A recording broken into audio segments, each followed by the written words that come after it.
بسم اللہ الرحمن الرحیم. محترم سید مہدی شاہ صاحب، governor Gilgit Baltistan, justice retired Yar Muhammad صاحب، chief minister Gilgit Baltistan, honourable federal ministers, adviser, special assistant, coordinators, G B کے آنریبل منسٹرز، اور انتہائی لائق اور قابل جی بی کے مایہ ناز قوم کے بیٹے اور بیٹیاں، chairman higher education commission, G B کے قابل احترام پروفیسرز، ٹیچرز، ان عظیم بچوں کے عظیم والدین، چیف سیکرٹری، آئی جی بی، گورنمنٹ آفیشلز، خواتین و حضرات، السلام علیکم. آج مجھے گلگت میں آ کے ایک مرتبہ پھر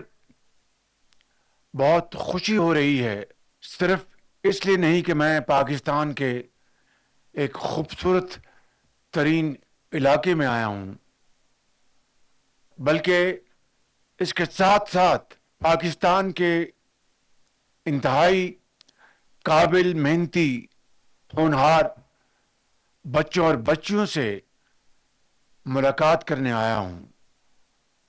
اور آپ پاکستان کا فخر ہیں.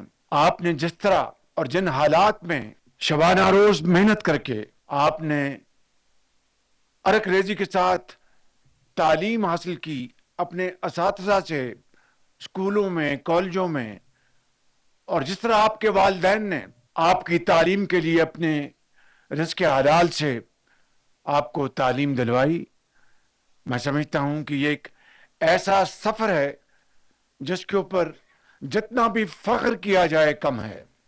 لہٰذا میں آج اس مجلس میں تمام حاضرین کی خدمت میں عرض کروں گا کہ ان عظیم بچوں اور بچوں کے لیے اور ان کے والدین کے لیے بھرپور تالیاں لگائیں. آپ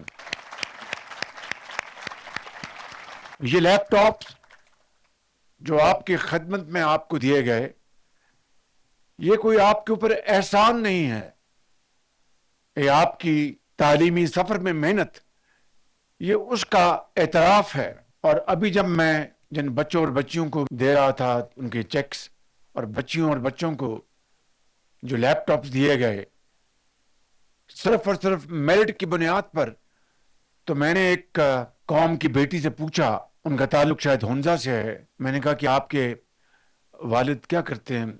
ان کے میرے والد اس دنیا سے کوچ کر گئے ہیں.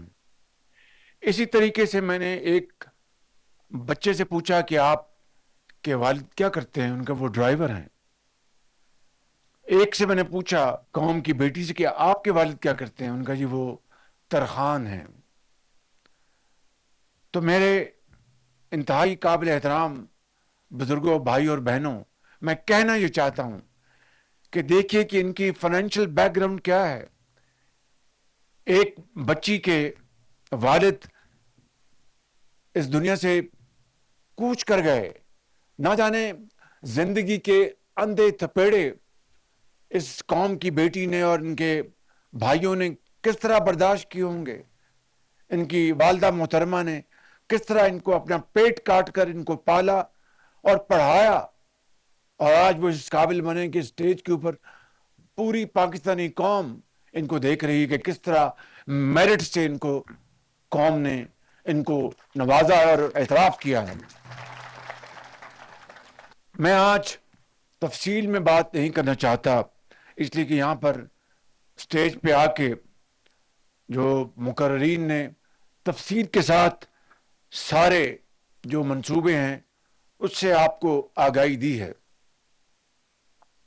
مگر میں چند باتیں آپ کی خدمت میں آج عرض کرنا چاہتا ہوں.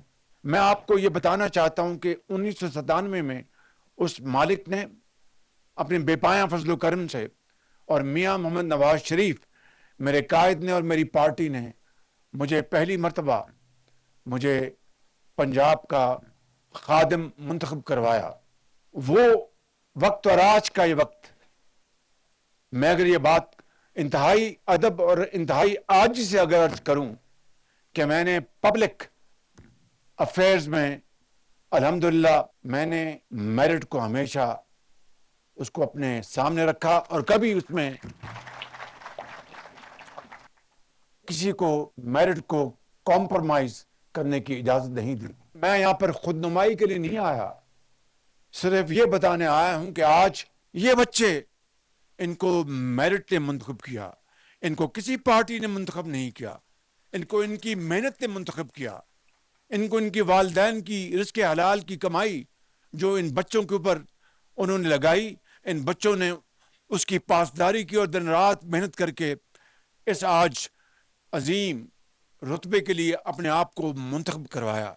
تو میرے بزرگوں, بھائی اور بہنوں, پوری قوم کی داد تحسین کے لیے آیا ہوں. پاکستان نے ترقی کرنی ہے, اگر قوم نے ترقی کرنی ہے تو پھر ہمیں محنت, امانت اور دیانت کو اپنا شعار بنانا ہوگا. رانا ثناء اللہ صاحب یہ 1997 میں پیپلز پارٹی چھوڑ کر انہوں نے پی ایم ایل ہماری پارٹی کو انہوں نے جوائن کیا. تو میری ان سے ملاقات ہوتی تھی. تو یہ پہلا سال تھا ہماری حکومت کا, اس کی پوری مدت کو 2.5 سال تھی, اس کے بعد مارشل لا لگ گیا, ریسٹ از ہسٹری.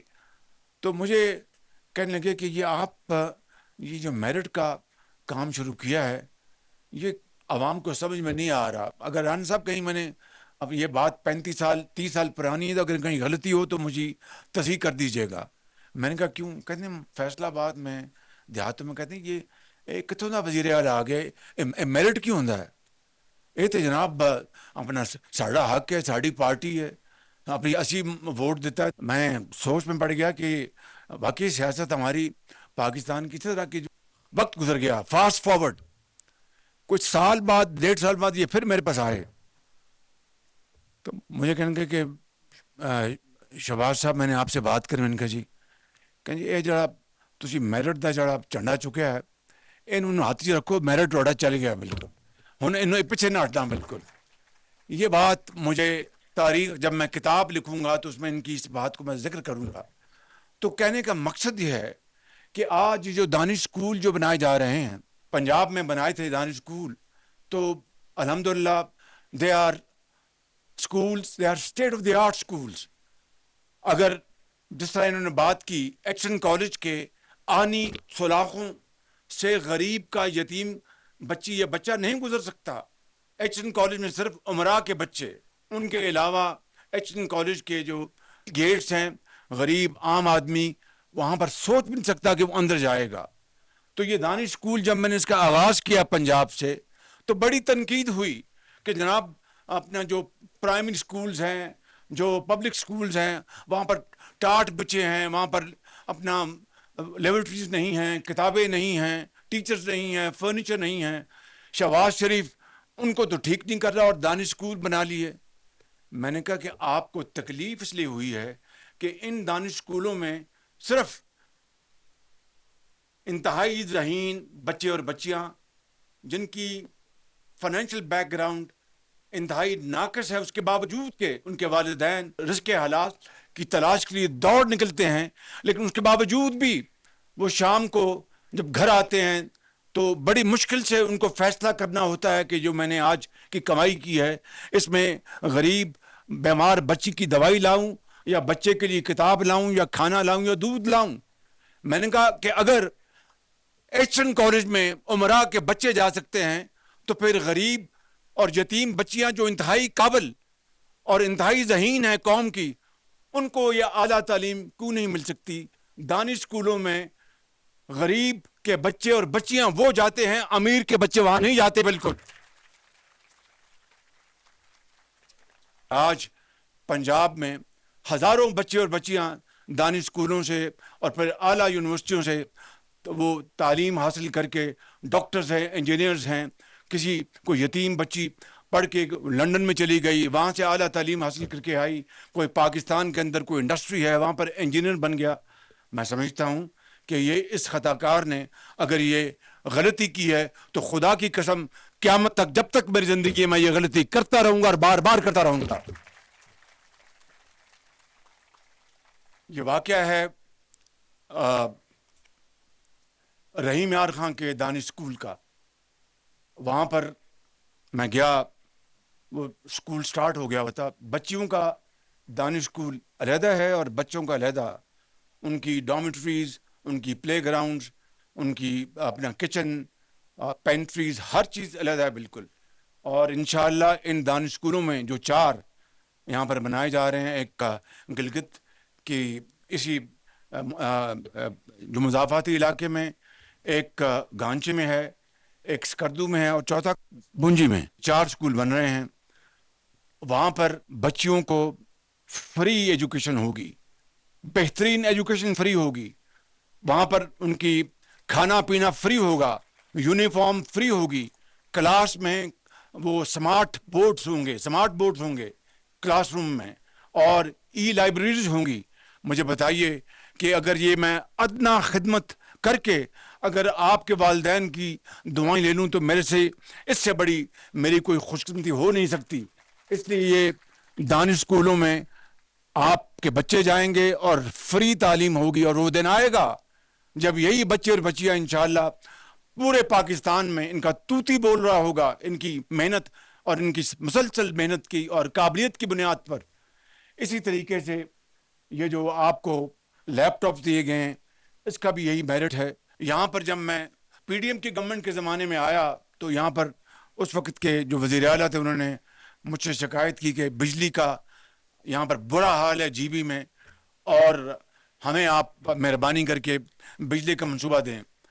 جب ہماری یہ گورنمنٹ آئی تو میں نے سردار اویس لغاری خان صاحب جو بیٹھے ہیں سامنے، ان کو گزارش کی کہ فل فور 100 میگا واٹ کا یہاں پر بجلی کے سولر پینلز کا بجلی کا انتظام کیا، شمسی توانائی کا انتظام کیا جائے.